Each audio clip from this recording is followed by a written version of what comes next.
tell your family you can be a commander.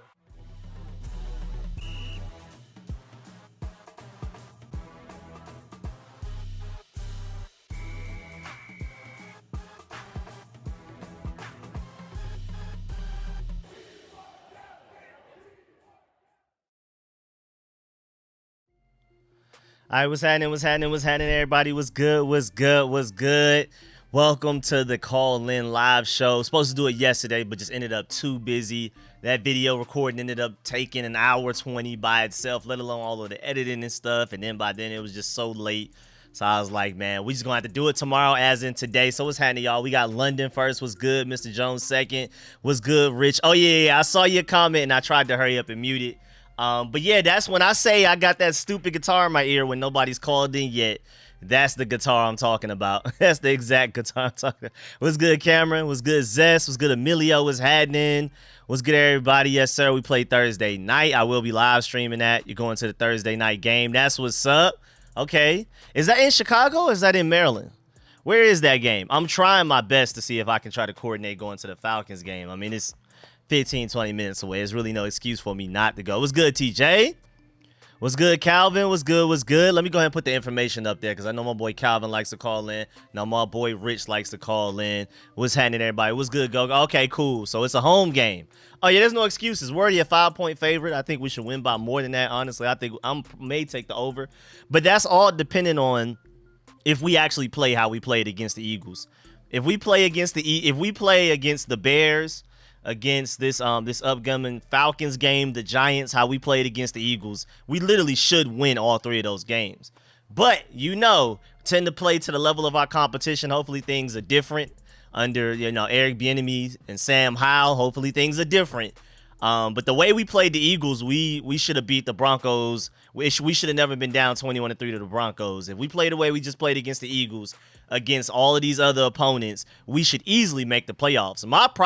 My worry is, are we actually going to play like that all season? That's my thing. Are we going to play to the level of our competition, or are we actually just going to consistently be as good as we should be? So that's the only worry I have, because I feel like these upcoming 3 games, if we play how we played against the Eagles, and if Jahan Dotson doesn't drop passes, if Tressway doesn't have one of his worst games I've ever seen him have, I still believe in Tressway, don't get me wrong, too. But I was just incredibly disappointed by Tressway's punch yesterday. Set us up for failure, especially the one in overtime. It was just so many random mistakes that it's just like, man, if we can fix some of the random stuff we did wrong, we should have won that game. We should have beat arguably a top 4 team in the NFL. I mean, you could say the Bills are in a tier of their own right now. The way that they did the Dolphins, the way that they did us, and with how well we played against the Eagles, the fact that we beat the Cardinals, that beat the Cowboys. If you just take a look at who's beaten who so far, you would say the Bills are number 1 in their own tier. You would say the Eagles, Dolphins, 49ers are the second tier. And then I would honestly put us in that next tier with a lot of people, like the Cowboys, a lot of these other good teams out here, honestly. Just off of the way that we played against the Eagles. Again, my problem is, are we going to play like that all of the time, all season, or are we only going to play like that against the Eagles? We have a caller into the show. Yes, sir. We got 517. Who's this? Hello? Yes, sir. 517. Who's this? Oh, my fault. I read it wrong. That's on me. What's good, man? Who's this? No. It's all good. I'm just gonna start with the obvious. Should we or should we not have gone for 2? And I'm gonna quote my man Herm Edwards. We play to win the game. Yeah. 2 yards. It's a fact. It's true. We got 2 yards. 2 yards. Do we not have a jumbo package where we even bring in some D linemen to move another man 2 yards? I get, okay, they were tired. The Eagles' defense was also tired. They were on their heels.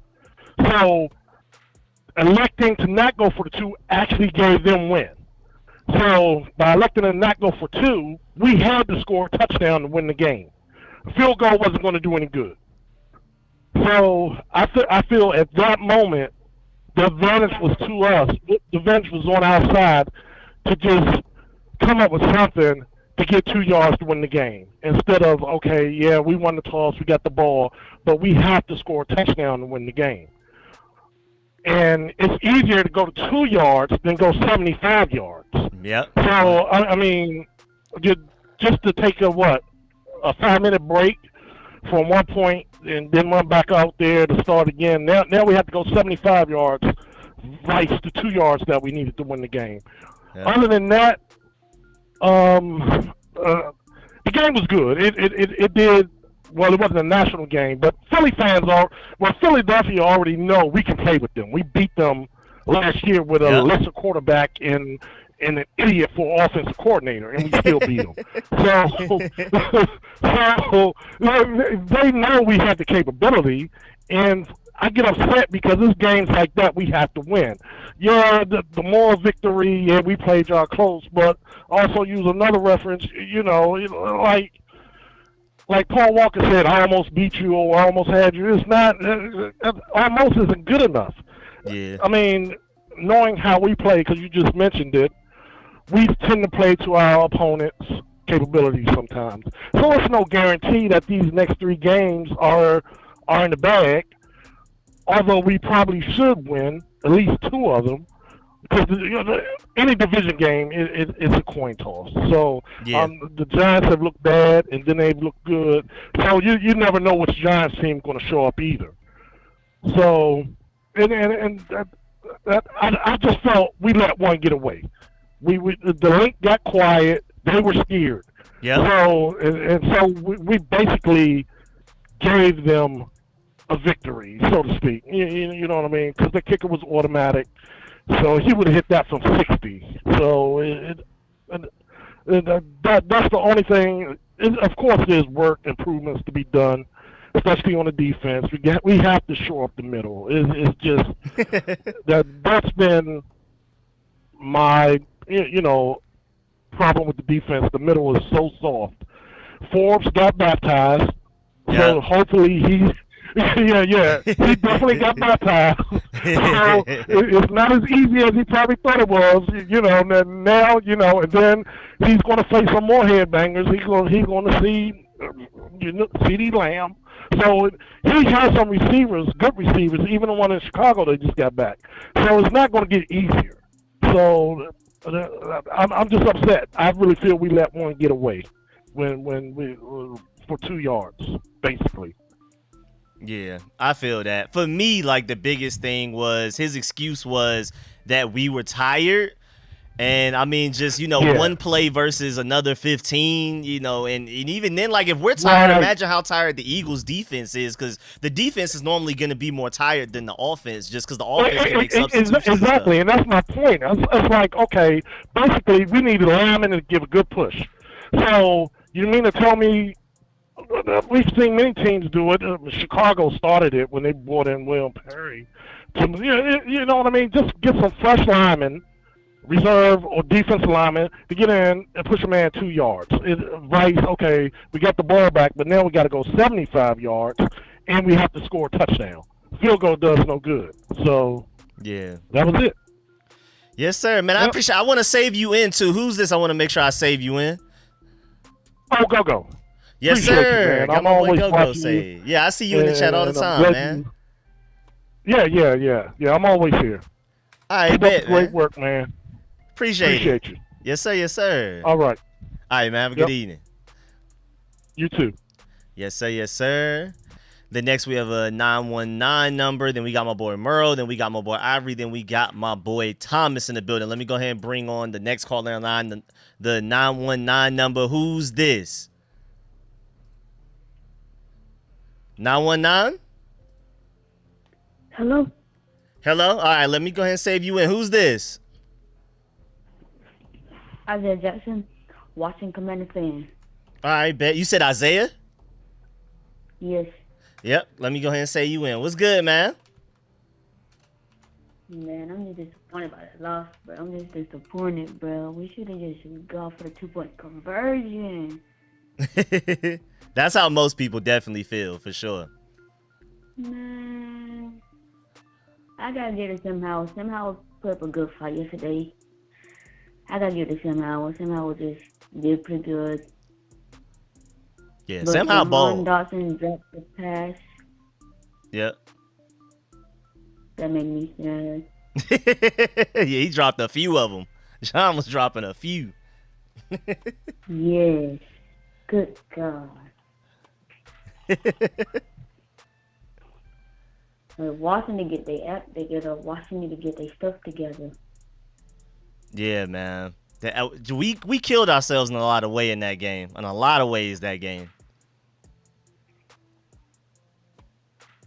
We killed ourselves bad. Yeah. Pretty bad. That is crazy. But yes, sir, Isaiah, did you have anything else you wanted to say? No. All right, man. Appreciate you calling in. I got you saved in, so I got my boy Isaiah saved in with the 919 number. Yes, sir. So, man, appreciate you calling in, man. All right. All right, man. Take care. You too. Yes, sir. Yes, sir. Go ahead and we have Merle up next. How you doing over there, Merle? What's going on, Rico? Long time no talk. Yes, sir. Yes, sir. First time this season, my boy Merle done pulled up. What's good, man? Oh, man, well, I know everybody's already hit about how Juan didn't go for a 2-point conversion, so I'm not even going to talk about this. But, you know, like I said, this goes back to the offseason, to the construction of this team. I don't understand how two guys who play the position in the NFL, linebackers, who's coached linebackers like Brian Urlacher, Ray Lewis, and Luke Kuechly don't think the linebacker position is important. That's why, you know, we give up so many third downs in the middle of the field. So we don't have that impact linebacker that can cover a running back coming out of the backfield, cover a tight end coming out of the backfield, or rerouting these receivers that come across like for over routes or jerk routes or anything like that. I don't understand how these guys missed the point on that. Jamie Davis is like mostly non-existent, and whoever identified Cody Bart as a good free agent signing should be fired right now. I never thought I would say this, but I miss Cole Holcomb so much. Yeah, right we do. We do. This guy. Dude, I don't understand, Jack, that we have how you have a defense that has 6 first rounders playing on the defense on the field. In the last 3 weeks, he's given up 34 points on average. I don't understand that. And can we stop calling this defensive line like the best defensive line of football? I don't want to hear that anymore, because when they face competition such like the Eagles or the Buffalo Bills, this defensive line does not show up in the league. Yeah. Yeah. No promise. I think what? We got a couple of gimme sacks yesterday on Jalen Hurts. Nothing that would affect the game. We have no game changes on defense. The real problem is, I'll be honest, this team is a reflection of the head coach. Got no dogs on the field. None whatsoever. And that's the way Ron likes it. No personality, no nothing. Just bland. Anybody who shows robots. anybody who shows personality, he gets rid of. You know, this is an organizational thing, and Josh Harris was in the building. He lives up there. He's the 76ers of this, and he's evaluated. Yep. And if anybody read that ESPN interview.com interview he did with that lady who covers the NBA, he's evaluating. And another thing I'm saying is, look, people, organizations need to stop hiring defensive coaches as your head coach.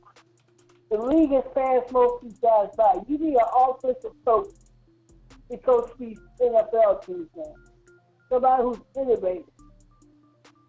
Yeah. Hopefully when the season ends, Ed Enemy will be named the head coach of the team. Because I love his play calling, I love his team and his design. If I'm Josh Harris, I'm going to look at what Stan Compton did, who owns the LA Rams, who also owns the Colorado Avalanche and the Denver Nuggets. He's probably going to follow in that in those footsteps. That guy's won a championship in all three. And now that John Farrell's on three organizations, he'll probably follow in that footsteps. But these old defensive coaches, hiring him as head coach, it doesn't work. They don't develop quarterbacks.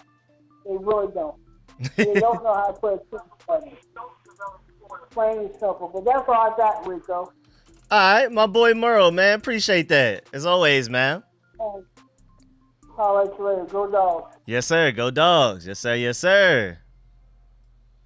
Yes, sir. I don't know what happened, but while Merle talking, it flooded. We got like 12 people in line. So we got my boy Thomas next, Ivory after that, then Calvin, and so on and so forth. Let me go ahead and bring Thomas on next. I'm having to write down to keep track of who came in what order and stuff like that. It was like 7 people just flew in while Merle was talking.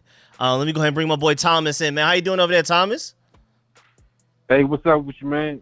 Yes, sir. What's good? Man, I'm straight. My head up. I'm straight, man. I was talking to Philly fans today, and they shook, and they should be. And you know what they said? They ain't talking no trash to me, nothing. You know what they said? They said, "Hey, man, Washington got a quarterback, man. We know Sam Howell was like that." Yeah, I like to hear that. I don't know any Eagles fans, so that's beautiful to hear. Thank you for that. Yeah, I was in the I was out here. I'm in Colorado living now, man. But in the sports bar, a lot of people that was watching the game, I'm talking about like Dolphins fans, Denver fans. Okay. All types of people, because that was the highlighted game, the early game at the end that was still going because of OT. Even San Francisco fans was there too because, I'm out west.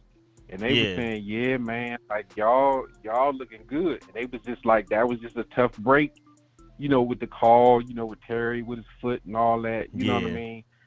We had 4 quarters to get it done, so I ain't gonna cry with spilled milk on that. But man, right with you. The defense gonna be fresh, man. We got Obata coming back. We got Mathis should be coming back. Hopefully. So we fresh, getting ready to go. You know what I'm saying into what's this, week 5 now? Yeah. Week 5 against the Bears Thursday night. Yeah, so we should be fresh, man, and then. As far as like the offense, I like the way they responded after the loss to the Bills. You see what I'm saying? That's how you tell if a team, is trying to make it to the playoffs or not. Because man, they could have came here, man, and they could have stunk up the place. Mm-hmm. But they did. Yeah, especially in Philly too. Can't forget in Philly. Exactly, they didn't, and I'm telling you, they had them Philly fans shook. Cause man, you should have seen them in the sports bar. Man, they was biting their nails and everything. You should have, you could have heard a pin drop, man, when Sam Howell threw that touchdown with 1 second left to go. But man, look, I know a lot of people got PTSD, man. From back in the day, what happened with Washington and stuff like that, man. But like, I was at that Denver game. I went to that game. And let me tell you something. That team reminded me of the 80s Joe Gibbs era where they could be down in the half, they go back, they make adjustments, and they come back. And I haven't seen that in a long time. I'm talking about a long time. I was like a teenager. I'm telling you now that's what that team is. That team, now with Eric Bieniemy, at the helm of that offense, they make adjustments, man, and they come back, and they're only going. And that's all I got to say, man. Yes, sir, man. I completely agree with everything. To add to your point, man, this is week 4, new quarterback, new offensive coordinator, pretty much almost an entirely new offensive line, really, other than Charles Leno, because Sam Cosmi moved from right tackle to right guard. And for us to look this good already, I'm very proud of where we are right now, especially against good competition like the Eagles. But yeah, man, my boy Thomas, man, I appreciate that, man. Thank you for coming in with that. That's what's up. Yes, sir. Yes, sir. Yes. Yes, sir. My boy Thomas. Yes, sir. I love to hear the intel about the Eagles fans too, man, because again, I don't know any, so.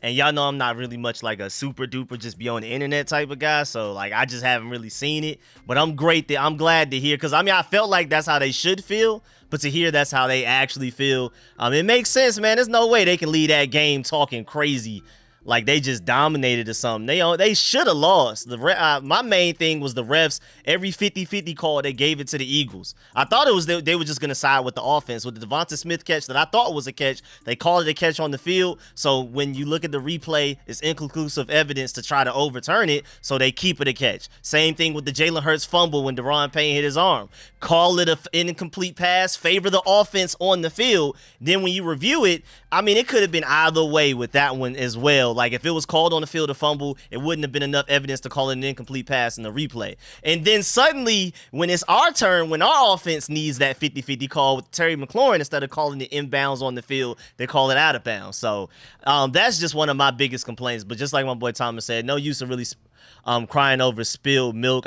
My main thing is, when I say all of that, is I feel like we're a great team. We should have won that game. We should have beat a top 4 team in the NFL in their own home. So I'm very optimistic and excited about where this team is headed. Again, especially since it's only week 4 of a new quarterback, new offensive coordinator, a lot of new pieces overall, whereas most teams are pretty much continuing same quarterback. The Eagles have a new offensive coordinator because Shane went over to the Chargers, but generally their offense is pretty much the majority of the same things they were doing last year, where we're still trying stuff out. Can this guy do this? Can this guy do that? And we're making it work, and we're putting some good tape out there. Right? I think that Bills game, first of all, they're the best team in the NFL. You could just tell by the way they did the Dolphins. And I'm sorry I'm going on a rant. I'm about to bring everybody back in. But I also just feel like if we rematch the Bills like right now, I wouldn't say we win, but it wouldn't go the way it just went. Sam Howell he's never had to go against exotic blitzes like that. Pre-snap coverage being one thing, after the ball is snapped, everybody move and change what they're doing, send a free corner at him. The defensive lineman moves back, and like he wasn't ready for none of that. And it only took him a week to adjust to it. So I'm very excited about where this is going. Let me go ahead and bring my boy Ivory on next, and then we have Calvin after that, then the 240 number, then Timothy, then we got 202, OB Skins, Fresh, and then the 609 number, just to give y'all an update on where we are. Let me go ahead and bring my boy Ivory on. How you doing over there, Ivory? Hey, what's up, Rico?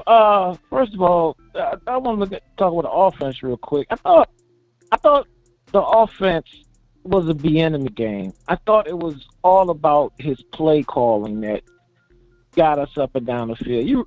We got to remember, he played this defense in the Super Bowl, so he knew every tendency, the weaknesses of the Eagles defense and how to exploit it. And so I thought that his institutional knowledge of the Eagles, from just playing them in the Super Bowl, he was able to sort of clue in on every sort of weakness they had, and including their secondary being a little slow of foot. So he dialed up the right sort of matchups in the game. I thought I like Sam Howell. I think he can play. He's shown he can play. I think, and I'm excited about the offense because I think he can take another step. Yep. Whereas he's showing that he's competent and he can play. I think I'm ready to see the next step that he's going to get to. I think that's showing he can win the games for us. You know what I'm saying? That last drive and regulation, that's the sort of stuff that builds the sort of character to know on our team that, oh yeah, we got that guy. You know what I'm saying? Yep. Like his arm when he's not on balance is absolutely tremendous. I don't think people give him enough credit for how big an arm he has. Like the play he threw the down the seam to Logan Thomas in the first half, he was off balance and threw it on a rope. You know what I'm saying? Yeah. The end of the game, that last throw to Terry McLaurin, he was on a back foot throwing it off balance. It to was the sideline, thrown. left side. You know what I'm saying? To the boundary. Like, this dude has a very big arm, and it's such night and day from when Heineke was playing. I think this week I thought his pocket awareness was very keen. He was aware of where to look for the breakdowns in the pass blocking, and he was able to maneuver himself through the gaps in the defense. So his scrambling was huge in this game. Huge scrambles in this game to get himself out of trouble. I think the receivers, it's a little bit of a mystery to me. I don't quite understand. I think Dotson is struggling a little bit in this new offense. You know what I'm saying? Because I think the routes are calling for him to run a lot more sort of shorter routes, and he's not. just based on the naked eye, he doesn't seem to be winning really fast enough off the line, I guess, on press coverage. And so that's something he has to work on and get stronger in his hands to slap, to get leverage on the corner so he can get open a little quicker. Because I'm expecting that he's going to really pick up after he caught that touchdown. I think his confidence is going to start coming. You know what I'm saying? Yeah, I hope so. I wish that after we won the toss, you know what, man? I was just hoping we'd throw a bomb to Terry and see if we could just win the game. You know what I'm saying? Yeah. Like first down, drop back, and just go up top. Because Slay can't stick Terry at all. Terry has been burning Slay since he's been in the league. And Slay knows it. You know what I'm saying? Slay is a victim. I just was hoping, I was like, look, first down, we on the road, we playing with house money. Just try to win the game right now up top, 75 yards. You know what I'm saying? So I was hoping that we were more aggressive in that space. Because I thought if he got his foot down, I thought we were going to go down and score a touchdown. We had that defense on the ropes. This game is all about Eric Bieniemy. I thought we didn't do anything else particularly well. Our offensive line is pathetic, man. I'm sorry. We can't excuse how bad that line is. This Howe is getting killed. You know what I'm saying? He got sacked 5 times, and we're like, woo, the line did a good job. We're like, whoa, they did a good job this week. They only got sacked 5 times. It's no way we're going to keep him healthy if we keep getting him hit at this pace. You know what I'm saying? Yeah. I think Nick Gates is a big problem at center. I don't think he's legit. You know what I mean? He seems to be getting, dragged back into the quarterback. Cosme got smoked at least 3 times bad by Fletcher. You know what I'm saying? The old Reggie White throw him out the way thing. Yeah. And our tackles are just vulnerable to the speed rush. You know what I'm saying? They just vulnerable to the speed rush. So our line, if we had a little bit better line, I'm telling you, we might go. If we had a little better line, we just have a problem where drives get blown up simply because we just can't protect it. Boy, sack then penalty. I actually thought a couple of the sacks Howell took yesterday were on Eric Bieniemy because I was watching the routes was just taking too far down the field and he just didn't have the time. You know what I'm saying? Yeah. You needed to have a sort of bailout to dump off or something for him because they were just too long in the route. So a couple of sacks wasn't even on Howell. I thought it was on Eric Bieniemy. Now let me roll to the defense real quick.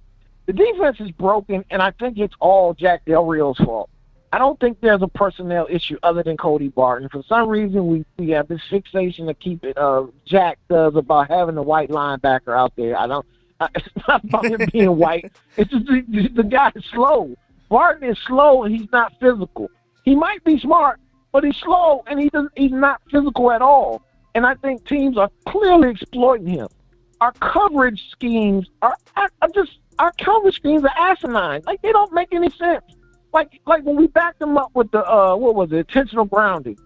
We should have just went press coverage and made them have to make a throw. We basically played zone, let them get 7-8 yards, and they kick the winning field goal. If we stop them there, we might win the game. That was a horrible scheme. Terrible. Everybody wants to blame Forbes. Everybody on Forbes. First of all, Forbes comes out of college where he played a lot of press man. He's playing off coverage literally all game, the majority of the game. You know what I'm saying? Yeah. He's playing off, which is against his natural instincts. He used to driving on the ball, and right now he's cluing too much on the quarterback. He's looking at the quarterback too much, and so he's getting manipulated by these moves. But after a while, why isn't the safety over the top of him? This is ridiculous to let this continue to happen. Where is Derek Forrest? You know what I'm saying? Where is Butler? I don't understand how a corner could get exposed that badly without somebody being over the top of him. That's ridiculous. But Philly did us a favor by scoring. I actually was glad they scored the touchdown. I was like, oh, yeah, we got a chance now. Yep. So they could have ran the clock out and kicked the field goal with 1 second left. You know what I'm saying? Yeah, so that's a good I actually point. thought they were stupid. I thought they were stupid in that point. Defense, I think if we played more press man, I'm telling you we get more sacks. Because the quarterback, when you see press man as a quarterback, you're never quite sure when the guy's open. So you automatically hold it an extra tick. When Yep. teams used to play Brady, the reason the Ravens used to give Brady a hard time was because they played press man, and so from the eye test, Brady couldn't make a quick read because he wasn't sure how open his guy was. And that's Yep. what press man does. It gives the illusion to the quarterback that your guy's not really open. So no, and Hurts is really truly not the most accurate guy in the world. So we gave him press man a lot more. I'm telling you, when they play Dallas, you're going to see a different Hurts. He's going to struggle some because he's not going to get as much off coverage. We play literally all game where Jack Del Rio is hoping the quarterback throws it bad. He's not forcing the quarterback to throw bad. He's literally hoping the quarterback plays bad. I'm going to give a couple players props before I go. Chase Young deserved props. I felt like he was getting steady pressure pretty much all game. Yeah. I thought Allen was strong. I thought Jamin Davis was tremendous. He was always in stuffing that run. Jamin Davis, I thought, played good. He struggled in space against receivers, but that's going to happen against a receiver. You know what I'm saying? But I thought he played okay. Our special teams, Trustway was horrible yesterday. You know what I'm saying? Terrible. What the hell is that 30-yard punt? What the hell is he doing? You know what I'm saying? Like, you can't punt the ball 30 yards, man. What is going on with Tress? But I'm going to tell you, when I look at the season as a whole and I zoom out, we 2-2, probably where we should have been. You know what I'm saying? Yeah, assuming You look coming at into the the schedule, season. Yeah. You know, we start slow every year under Rivera. So being 2-2 right now, and I feel like our offense is getting better. I feel like Howell is getting better. And you know Rivera's team don't really peak until like week 8, 7, 8. So I feel like we're ahead of schedule. Yeah. You know what I'm saying? Like, you know, and it's funny, last year we started playing better when we played the Bears. Who's coming in? The Bears. You know what I'm saying? Yeah. So we can get off this losing streak and we can beat the Bears. And who are we playing the next 3 games, Rico? You know? It's the Bears, Falcons, then I believe the Giants. I think the Giants. We got to win those games, man. We got to win those games. Yep, the Giants. The Falcons, Desmond Ritter is trash. If we stop the run, we got to win that game. Ritter is trash. You know what I'm saying? And Daniel Jones, he's like Terry Bradshaw. He owns us, man. I don't know what it is about Daniel Jones. I'm serious, man. I hope he gets hurt before we play him, man. Daniel Jones, I don't know what it is against us, but we can't figure him out. But I got us winning the next 3, man. And if we win the next 3, I like our shot, man. So I'm gonna get all off here, man. But I appreciate you, Rico, man. Good job, man. And I'm optimistic, man. I think the best of Sam Howell is coming. And when it comes, I think you're gonna see a bunch of 3 and 4 touchdown games, man. I think he got it in him. And one more note. I want us to use Cole Turner more. I want some more Cole Turner. I like what he does when he's on the field, man. Yeah, he didn't even get a target yesterday. All right, man. I'll talk to you. All right, man. Appreciate that. All right, I'll talk to you later, man. Yes, sir, man. Appreciate that. My dog Ivory, my boy Ivory. Let me go ahead and bring on the next caller. Next in line, we got my boy Calvin. My boy Calvin not even in the States right now. How you doing over there, man? Hey, what's going on? No, I'm back, man. And you know what's funny, man? I'm flying back to Guam on Saturday morning, dog. Oh, man. Okay. Well, we got you for a little bit, though. I'm glad we got the Thursday game. Hey, a couple things, man. I try to bring something out that nobody thinks about, but number one, shout out to Sam Howell. I'm proud of that young man. Bieniemy obviously changed the game plan. Yeah. This is the game plan he should have brought to Buffalo. That's what makes me mad. I was mad at Bieniemy last week because I'm like, bruh, you know they bring the pressure. Why did you bring that type of game plan against Buffalo? If you bring that type of game against Buffalo, we wouldn't have got beat that bad. Okay, that's number one. I agree. Number two, I cannot stand this stupid tail gun run. I cannot stand it, Rico. I do not like us running from the gun. I think with B-Rob, just come under center and let him do his thing. This gun run has got to stop. Seriously. Especially moving horizontally. Like he runs forward and then he kind of moves to the A gap to the B gap and then tries to go through the C gap. It never worked. I don't think it worked once. It never works. And the thing about it, it's like you doing it in practice. It's not working in the games. They got too much film to watch, after a Sunday game to not think like, bro, we got to change that. The running style that we have, we got to change that. We run so much better under center. I don't understand. Way better. Look, 2-point conversion, I had no problem. I had no issues at all with that. Look, man, it is what it is. We had momentum. You know, just going to overtime. I had no issues with that. It's dang if you do, dang if you don't, honestly. Because if you would have went for it and lost it, people would be more upset. Right. Now, I will say this with Bieniemy. I want to see how out the pocket a little more. Same. You know, some people might say, well, you know, he rolled out 2-3 times. It's like, bro, he threw 32 passes. No, rolling out 2-3 times with 32 attempts, that ain't nothing. Like, especially on them third and longs, Rico, when we saw yesterday that pocket was collapsing, dog, I couldn't even see how. I was like, sometimes he literally disappeared. Yeah. He disappeared. I'm like, yo, get him outside the pocket, give him a little more time, and let's see what happens. All right, now, this is the big thing I want to talk to you about, okay? I looked this up. I was talking to my man BK, okay? Forbes, I'm not mad at him, okay? I'm mad at Jack Del Rio. Yeah, same here. More mad at Jack Del Rio.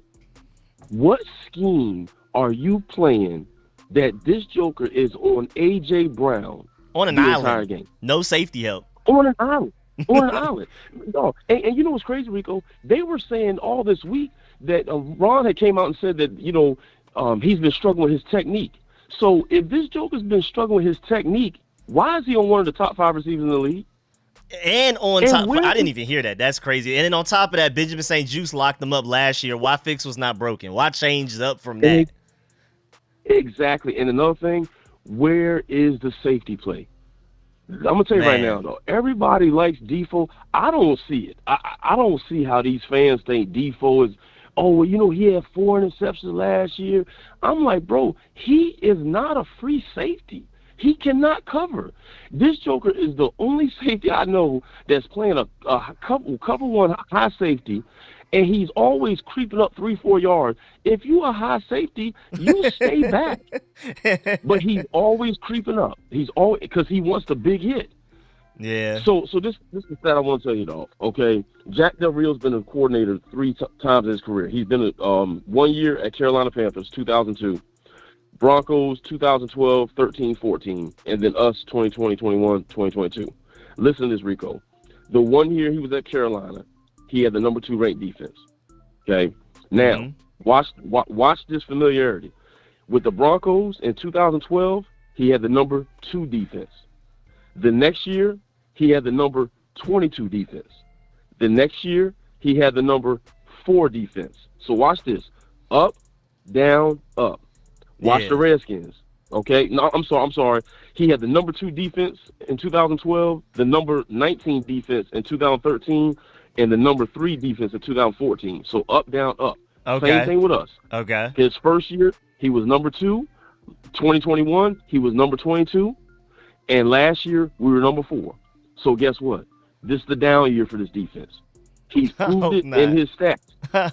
He's proved it. Rico, I had to look it up. I had to look it up.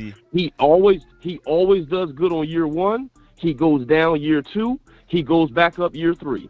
Now here we are. Year 1, we was up. Year 2, we were down. Year 3, we was up. And now here it is, year 4, we going back down. That's what his career stats tells us. This is going to be a down year for the defense. I'm telling you. I looked it up on the football database. That's what it's called. Anybody's listening? The footballdatabase.com. Okay, the footballdb.com. You can pull up all the stats from 1978 all the way up to now. He's always starts out fast. The following season he goes down. Third season he goes up. We're seeing the same thing. And right now, I think we're 20 something in total yards, and that all those stats were total yards. So I don't like Del Rio, man. I don't like our linebacker play. Jamin Davis he's playing a little better, but is that really saying anything? I don't think he's the guy for us. The linebacker play is abysmal, and we need to do better. Somebody said Mathis has come back. That doesn't mean anything to me because we haven't even seen Mathis play. Yeah, we haven't even seen Mathis. So, he coming back. We ain't seen this Joker play. We don't know what he's bringing to the table. He hasn't been in the game because he keeps getting hurt early. Yeah. So, Yeah, that's my take on it, man. Del Rio, he's doing a terrible job. You cannot set this rookie up for that type of failure. He's not ready for A.J. Brown. Where's the safety play? That's all I got, bro. Yes, sir. My boy Calvin, man. Appreciate that as always, man. Great points too, dog. Thank you, bro. Thank you, bro. Yes, sir. Yes, sir. All right, next up we have next in line. Let me move everybody up. We got the 240 number. Who's this? Yo, what's up, man? My name's AK. Can you hear me properly? Yes, sir. You good? You good? Yes, sir. My boy AK. Yes, sir. I got you saved in too. Yes, sir. All right. But I have a lot to say, man. Listen, I came into the season with a lot of expectations. Mm-hmm. I had a lot of expectations for Sam Howell, for our defense. You know, the only things that I was like, I would say, kind of questioning were the things that we didn't know, such as Sam Howell or how this new offense is going to work under Eric Bieniemy. Mm-hmm. I never for once doubted Trestway or that defense, man. And that's what ended up losing us the game last night. Yep. I don't understand. How do we end up losing this game? Jack Del Rio, who that's really been like that's really been just insanely just it's just not up to par to what we've seen before, because up until this year, the first 2 years under Ron Rivera, we've had our defense bailing us out of games. Yep. We've had Trestway going back to Pro Bowls. The receiving group, who Jahan Dotson, I'm a season ticket holder, and the first Ravens preseason game that I went to, after that game, I was like, man, I gotta get me a Jahan Dotson jersey. My boy letting me down bad, man. And I'm over here like, golly. And it's like, and I'm like, I know this is early in the season. Like, I know our team and then Ron Rivera tends to start slow. We're gonna start picking back up soon enough. So I still have very high hopes for this team. Like, we've started slow under past teams, and we've went on to have some mediocre, like 7-8 or 7-10 or 8-1, some shit like that. Mm-hmm. But now we have Eric Bieniemy, we have Sam Howell, who I'm not gonna lie to you. After that Broncos comeback and after what I saw on the last drive, hey man, I'm sold. I'm not gonna lie to you, I'm sold. Mm-hmm. We have a quarterback. I'm Yes, not sir. saying he's the finished product. I'm not saying he's this. I'm not saying he's one of the best from that. No, we have ourselves a quarterback. Agreed. Like, I have not been this excited about a quarterback since RG3, and that's saying a lot, man. Like, for me, I have not, just like you, man, I haven't seen the successful Washington team. All the times that I've been seeing this team, they've been mediocre to, some butt cheeks. Yeah. So mediocre at best. now that we finally have, yep, exactly. And it's like we finally have a team that we can get behind, but we need the ones that we were relying on before to keep going on that. The defense, Jahan, the Trustway, man, Jack Del Rio.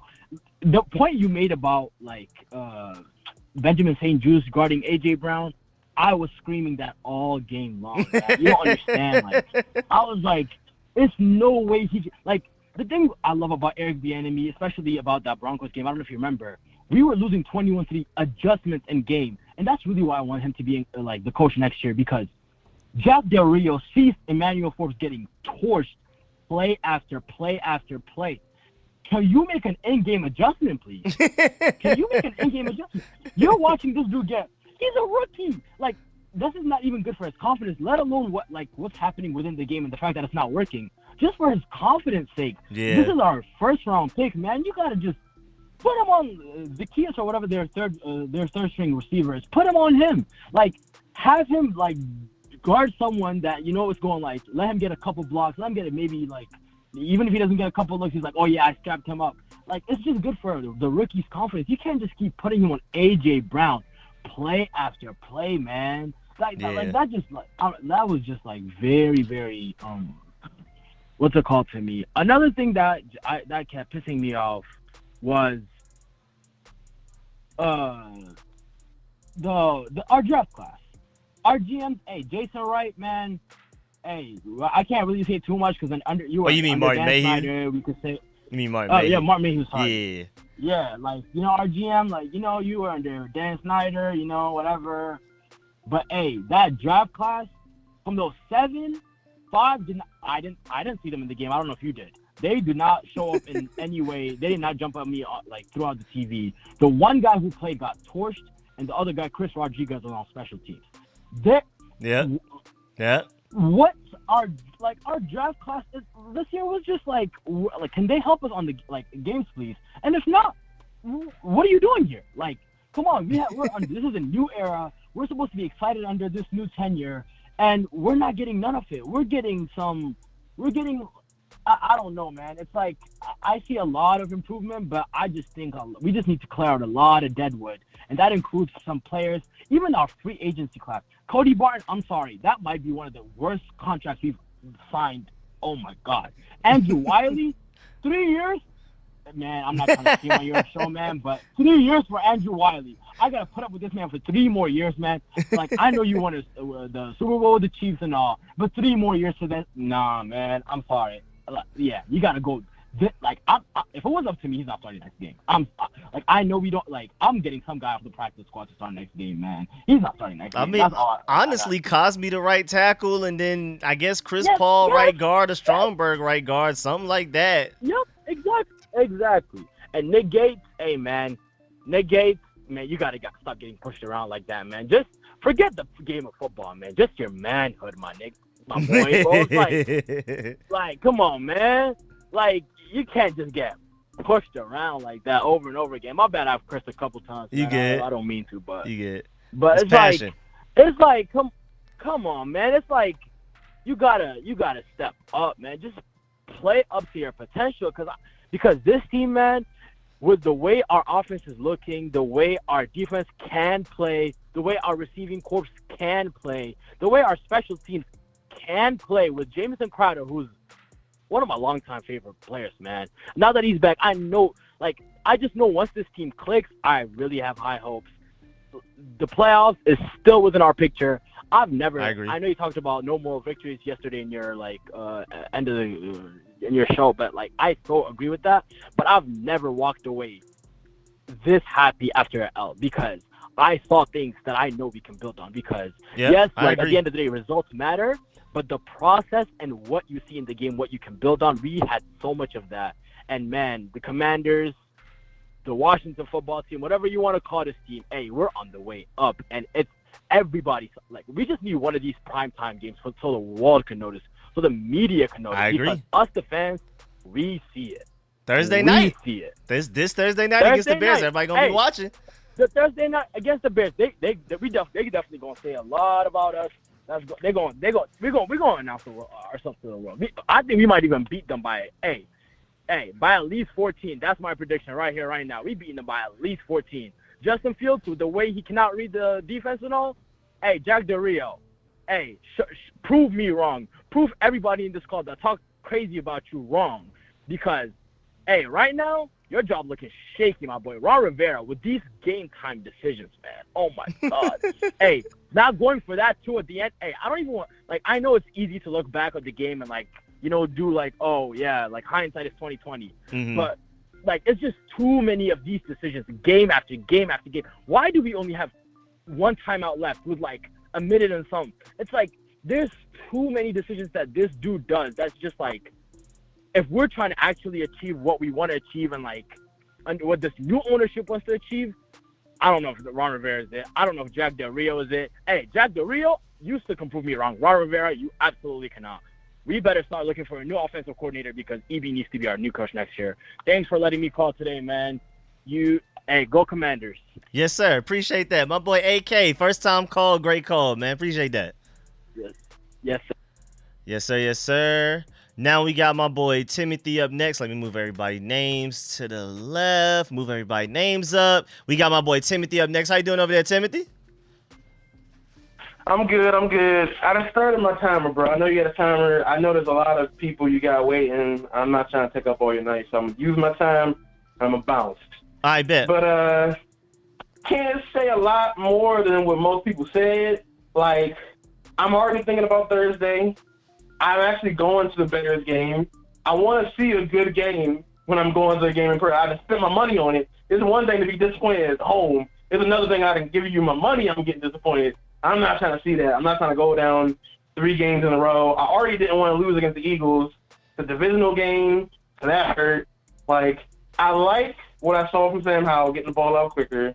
I like that, it was just a lot better. The offensive line blocked a little bit better. They still gave up some sacks, but, I mean, what are you going to do? I mean, I fluctuate between moods all the time. I mean, I'm halfway between just, like, sub out everybody for their backup, and it's just what's the worst that could happen.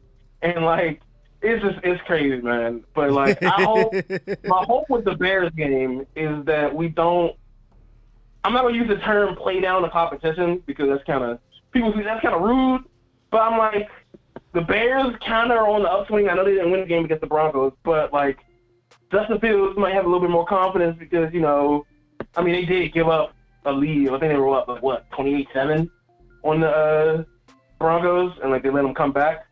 So one thing I want to see is if we get up, I don't want to see any conservativeness. I don't care if we're in the red zone, like, oh, we're up 21-3. We can keep this up. No, I want a touchdown. Yep. I want a touchdown. Run the score up. Put it away. That's Ron's MO to a T, bro. Like, he's just too conservative, bro. It's just, I don't know. But one thing, bro, it's the little things that haunt me, bro. Like, Cody Barton is on, like, bro, I want that nigga gone yesterday. And, like, especially, bro, you knock out the ball and you stand there celebrating with your back to the ball, bro. I was ready to hop through my TV and fight this man, bro. I'm like, there's no way you just knock out the ball and you don't have your eyes, bro. I wanted to fight that man. I've never wanted to fight grown man more in my entire life than I did right then.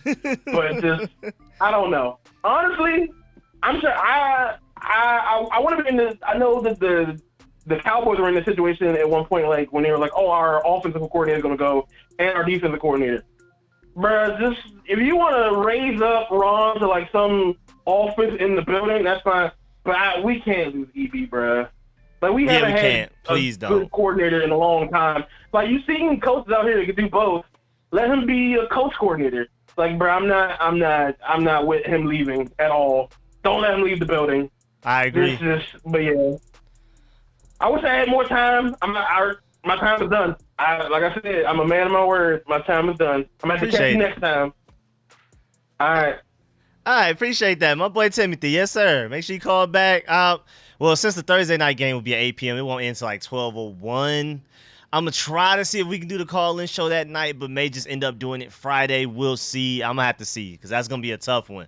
But let me go ahead and bring on, we have a 202 number next. Who's this? Hey, this is Joe Rockhead. Yes, sir. Yes, sir. Let me go ahead and save you in. Thank you, sir. Man, we kicked it on the Discord a while back, man. You, my man, I'm going to first just say, man, I love the work you do. Everything Appreciate you do. that. Sometimes I can't even watch the whole video. I just jump in and put a like in and say, I'll check it out later on. Appreciate that, man. know. Much love. Yes, But, sir. Yeah, yes, sir. So, hey, man, first of all, this game, it was a heartbreaker, but you know how it is. Moral victories are for the fans, not for the team. And I think the team is taking it like this is dead serious. We expect to win. I think going forward, man, that's how we need to see it. Like I think you were saying on the post game, like I don't see anyone on this team on the schedule that I feel like we need to be worried about. And I've been a fan since the 1000 days, and that's what it used to be like. Like no matter who it was, you said, well, we can win this game, and whether we did or not, with hit and miss. But we should go into every game saying, like, this is a team we can beat. Yep. And the most beautiful thing I saw in that game was how, what was beautiful about it is what we saw against the Bills. Immediately we saw an improvement where we needed to see those improvements at. And it just showed that how it really is on some, hey, I just say, I learned once and, I don't have to make the same mistake twice. And he's really showing that. And I think that gives us encouragement to believe that going forward, all we're going to do is get better. Yep. As far as the defense goes, hey, there's some disappointments there, some things from Jack I don't like, but I'm not even going to really harp on that. I mean, Forbes going to be all right. This going to be split. Trust, this going to be some more quarterbacks on the Forbes list before this whole thing is over. I agree. So we just got to let these dudes build up and keep going. But there's no one going forward that I feel like we need to be worried about. And, you know, as far as the whole thing with the 2-point conversion or not or whatever, you know, hindsight, you know, it's only bad when it don't work.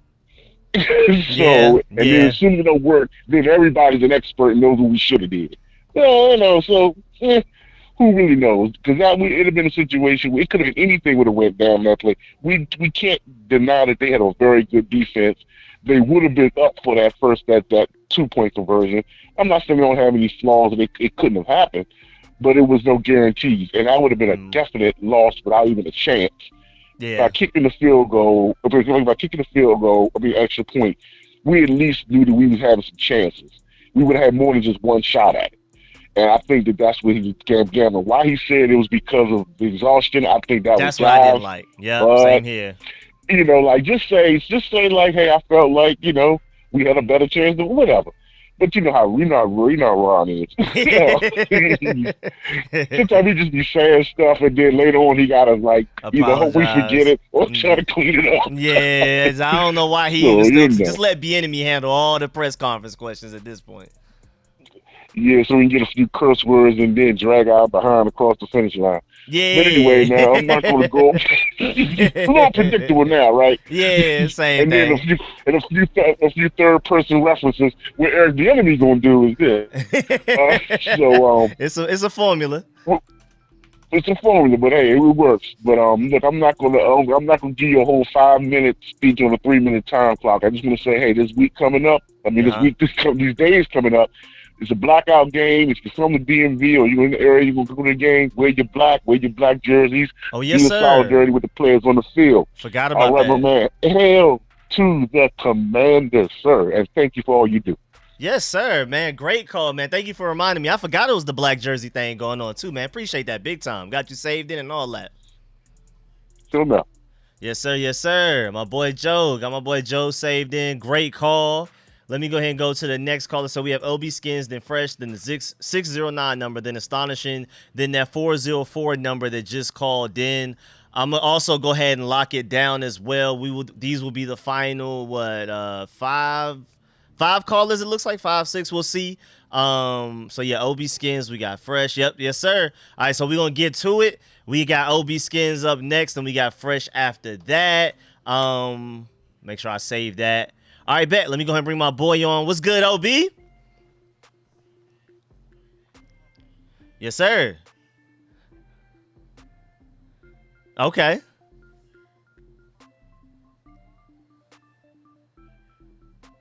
Man, Jabril Cox, man, my guy, man. I think it's just taking him a while to learn the defense. I'm assuming that's the only thing it can be because it's no way physically Cody Barton is ahead of him. I want him on the field just like a lot of y'all want him on the field real bad. I mean, I wanted us to draft him before he even transferred to LSU from North Dakota State. So I'm right with you there, man.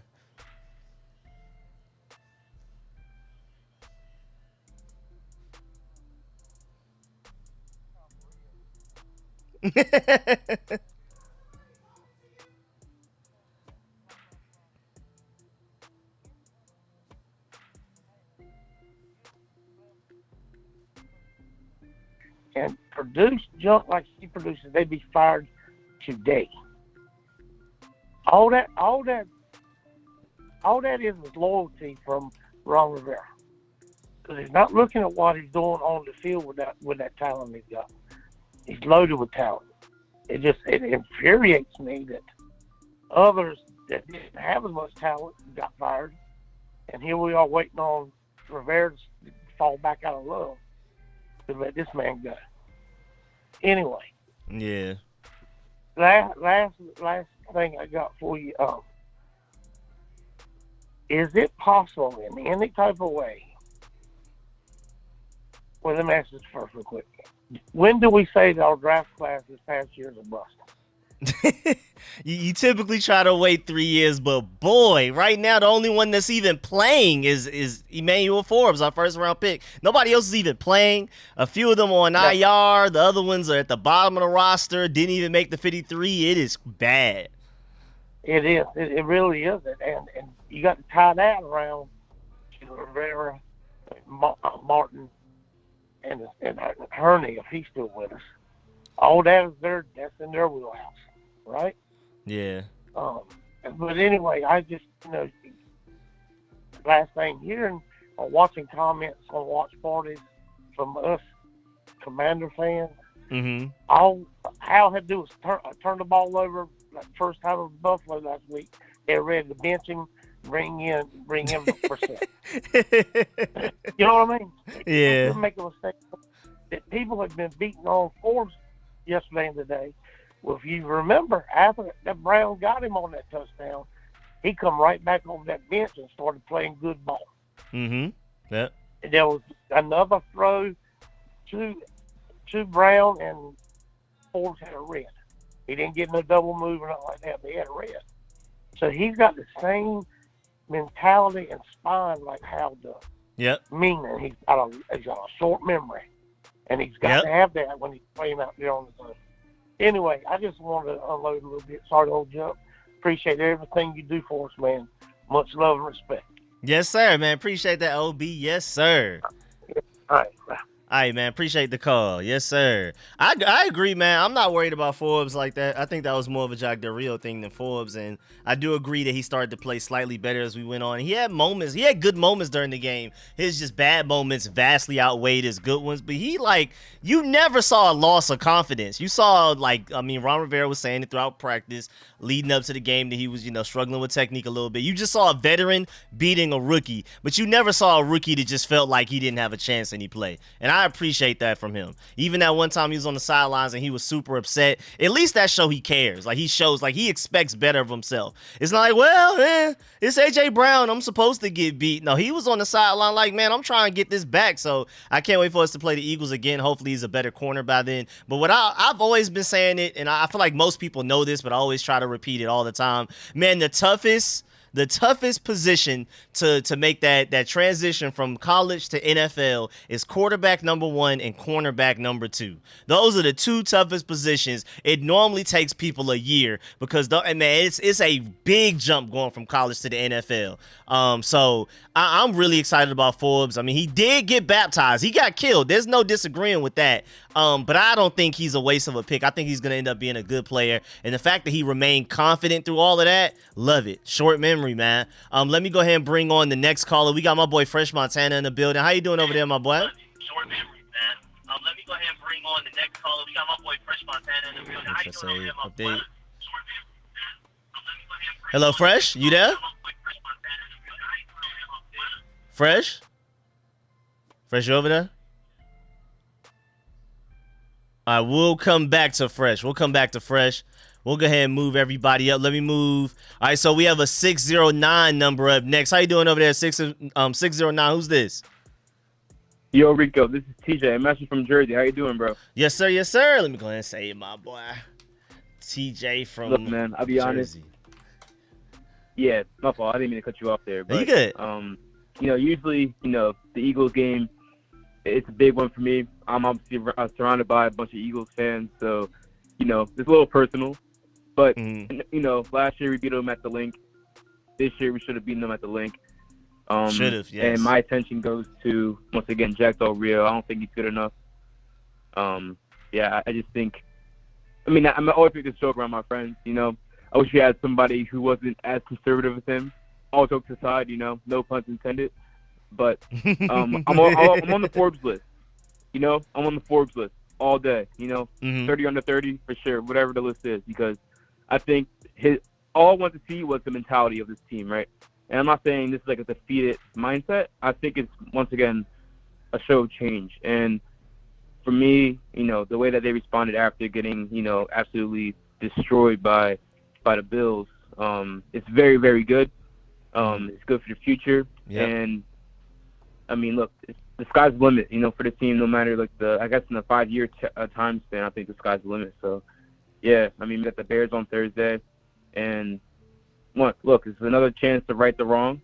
We already know what happened the past 2 weeks. We're 2-2, chance to go 3-2, and yeah, let's keep it going.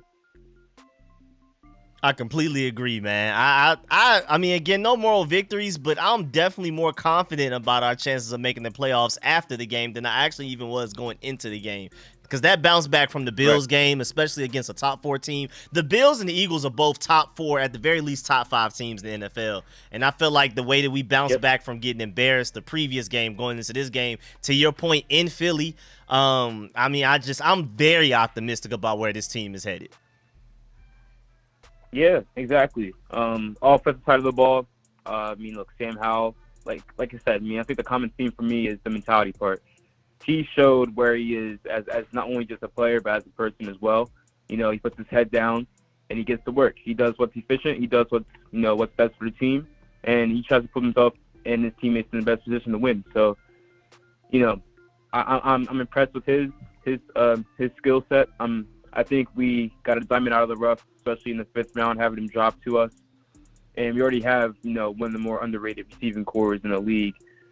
And one of the best, I think Brian Robinson is one of the more underrated backs in the league. But agreed.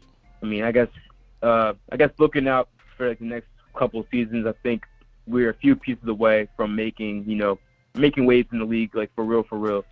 I think O-line, Nick Gates was a great signing, same as Wiley. I think Wiley was penalized, once or twice, but it was unlucky. But I think those 2 signings were good, but we need to improve on that a lot more. We need to get more athletic on the front. And I think linebacker as well. I think someone was talking about it before. Jamin Davis, he was, drafted 1st round, had, decent expectations, but I think he's been a little slow to get up to speed in terms of his potential. But yeah, I think, look, if we develop him and we get somebody who's more experienced, either in the free agent market or in the draft, get somebody from the SEC. I don't have any specific names at this moment in time, but I think those 2 are the 2 positions to focus on. And yeah, that's all I got to say. But yeah, man, I appreciate you having me on. And hail to the Commanders. Let's go. Yes, sir. My boy TJ from Jersey. First time call, got you saved in and all that, man. Appreciate it. Yes, sir. Thank you. Yes, sir. My boy TJ. So now we got TJ. We're gonna come back to Fresh Montana after we get to we have the final 2 callers, and then we're gonna come back to check on Fresh Montana to see if he's still there. Let me go ahead and bring my boy Astonisher, aka you always see him in the chat, my boy Command Center. Make sure you subscribe to his YouTube as well, man. That's one of my boys over there. Great content. One of the top draft gurus out here doing it, man. Let me go ahead and bring my boy on right now. How you doing over there, my boy? Command Center? I'm doing great. I just can't stand all this Jack Del Rio hate, man. Like, this guy's the only reason we've had any wins in the past 3 years, and everybody's, like, so quick to forget that. They want to fire the guy. And I don't understand what somebody was saying earlier about him having the up and down years. Like, he's never been a defensive coordinator 4 years in a row because he usually gets hired as a head coach after 3 years. So I don't know what he was talking about with that, but when he was the head coach of Jacksonville, they went from 18th in defense to 8th to 6th, and then into the top 10 for like his first 6 years as the head coach of Jacksonville. I don't know what he's talking about, like up and down defensive rankings. I don't know what he was talking about with that. But everybody has bad games, and we start out slow. That's just how it is. We got off, to a little faster start this year, so everybody's, wanting to, jump ahead. But he's been getting us the wins. This defense will all click into place. And Forbes was moving around. It wasn't like I was kind of mad too that Ben St. Juice wasn't like permanently attached to AJ, but Forbes was everywhere. He's the one that got mauled by Devontae Smith, so he wasn't covering AJ Brown then. Like, he was he was all over. So it wasn't like it was like this mismatch the whole time. It's just they picked on him wherever he went. It sounded like he was on one person the whole time. He just got picked on wherever he was.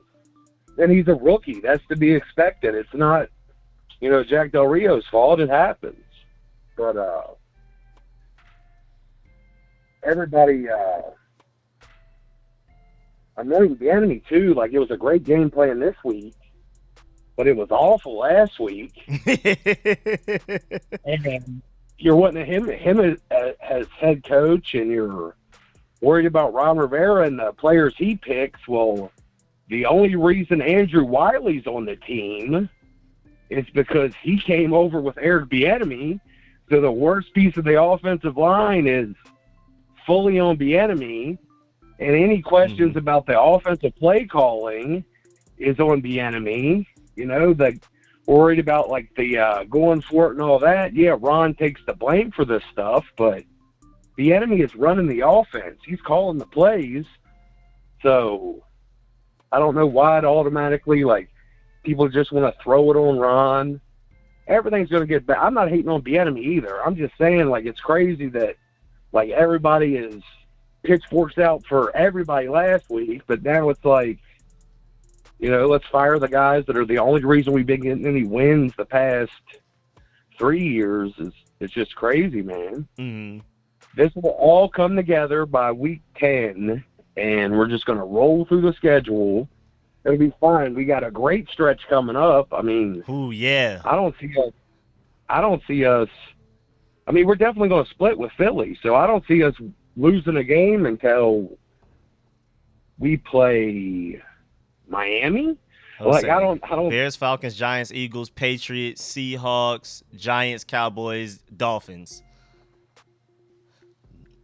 Yeah, it's a great stretch for us. I think we'll split with the Eagles. So they were the worst, the toughest team we had to play until then. So, I mean, I'm liking the way the season's going. I mean, yeah, no moral victories, but we came out and showed everybody that we could hang with. Yeah. Yeah, we could hang with the Eagles. I mean, I don't know. I don't get everybody calling for people to be fired, man.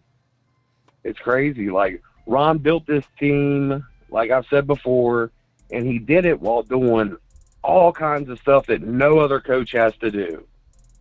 Like, Ron hasn't been able to just coach the team. Like, this guy has been taking all of Dan Snyder's slings and arrows, like, rebuilding, like, gutting this toxic culture out, having to hire bus boys for the team cafeteria. Like, he's had more on his plate than anybody ever has in the history of coaching, but we don't want to give him any leeway for that. Like people give Ryan Poles credit in Chicago, and it's like that guy has done nothing and had to deal with none of the stuff Ron's had to deal with. Mm-hmm.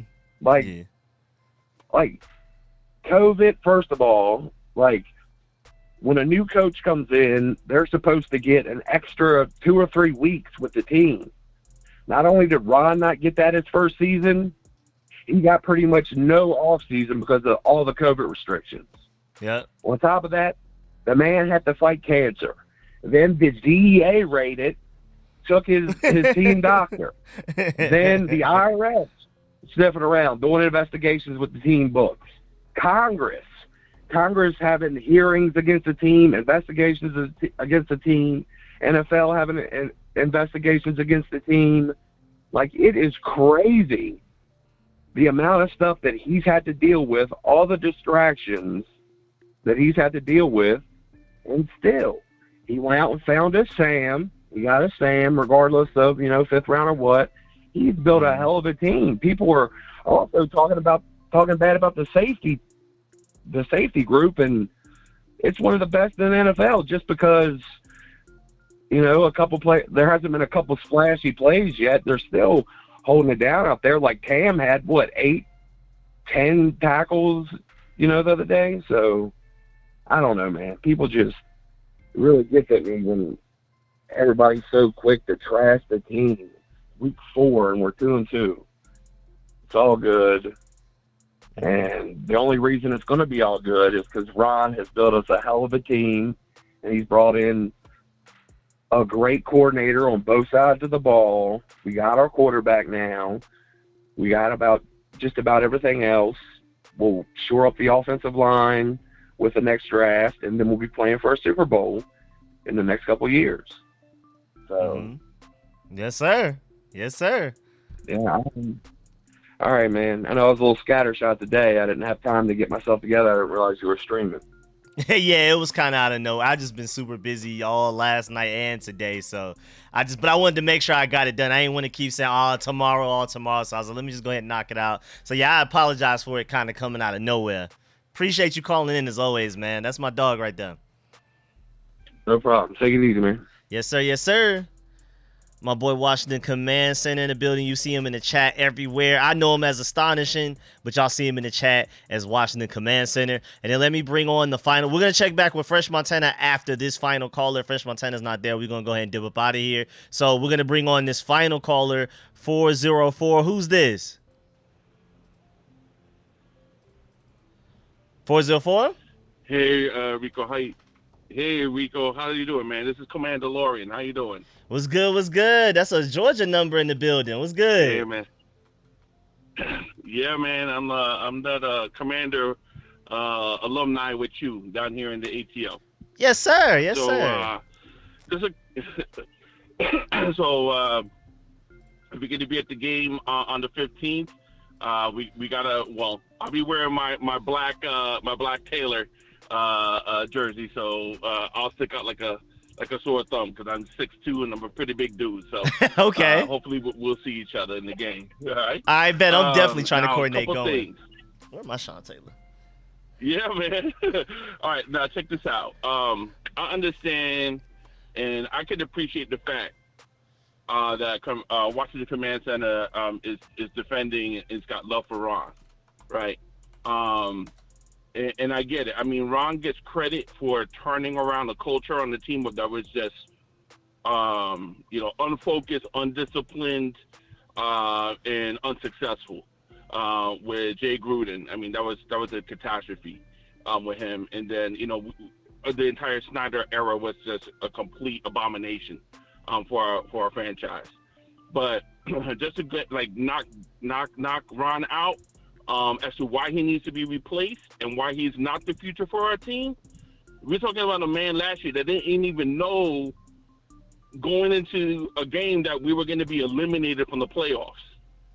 That he had to be told by the media that the scenario about us being eliminated from the playoffs when he's got all this talent around him. So that's one. Two is forgot about that. Yeah, Okay. So that just tells me that he is not close enough to the big picture as to what's going on with the team, right? Distractions aside, his responsibility and his number one duty is to the success of the team and the players and putting them in the right position. That's leadership, right? As a head coach. So you got to know whether or not, if you lose a game and what the scenario is going to be, the implications of that. So he was completely unaware.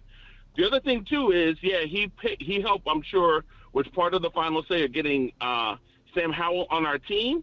But it took his damn backup quarterback, Taylor Heineke, to point out, hey, we should probably be putting this guy in the game, in the final game of the season, because Taylor Heineke scouted Sam Howell enough to understand that man was good enough to be the future for this team, right? Yeah. So that's leadership as well, abdication of leadership that he doesn't know, what is he talking about with his coordinators and his scout team?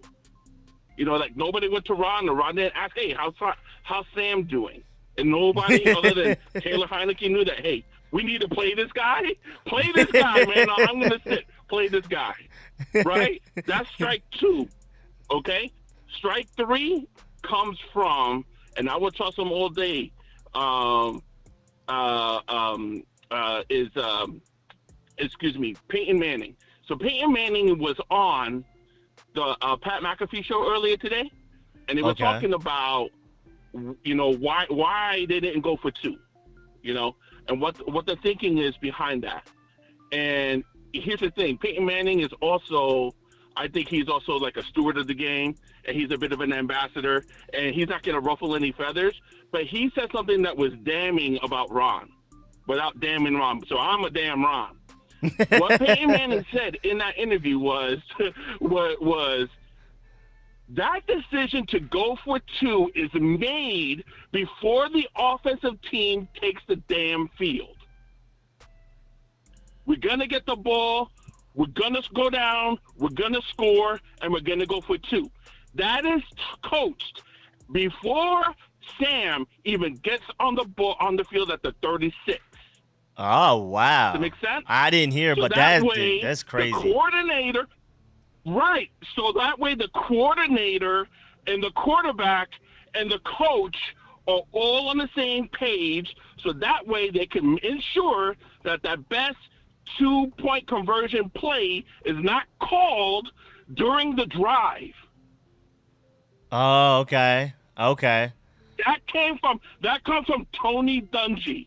His head coach makes that decision before they even get on the field, because when you're in that situation, there is no time to make up your damn mind halfway through the drive, because you don't know how the drive is going to go. Does that make sense? Yeah. So the players have to know what they're going to do when they take the field.